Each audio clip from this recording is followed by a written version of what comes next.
So we recently took a trip down to Galveston to check out Schlitterbahn there. I have been going to the Schlitterbahn New Braunfels since I was a kid because I grew up in New Braunfels, and I've always wanted to go to the one in Galveston since they opened, and I finally got to make the trip. So I'm going to be doing a comparison of the two different parks. Hi, I'm Casey. I'm a business owner, a homeschool mom, and a lover of travel.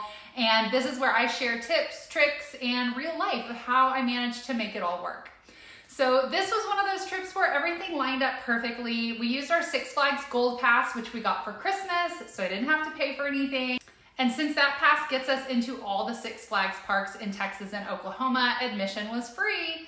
And because I used our hotel points, our stay was free too. So right off the bat, this was already a budget-friendly getaway. It's within driving distance, so all I had to do was pay for gas.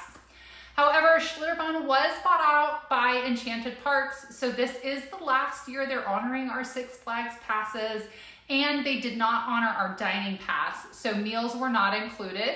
Thankfully, I did look that up in advance, and Schlitterbahn Galveston and New Braunfels, for that matter, actually allow you to bring in food and coolers. So on day one, we just packed our lunch, enjoyed the park, and then left before dinner so that we didn't have to pay those theme park food prices. Now, we have been to a few water parks. We did the Hurricane Harbors in both Oklahoma City and Arlington, and both were honestly underwhelming. Schlitterbahn, both New Braunfels and Galveston, are just on another level. Bigger, more to do, better rides, better layout.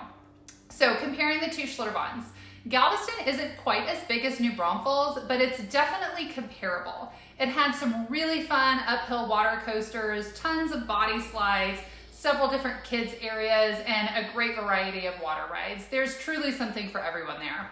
And my favorite part was the lazy river. It is one of the most unique lazy rivers that I've ever been on. It winds through the entire park, and I mean the entire park.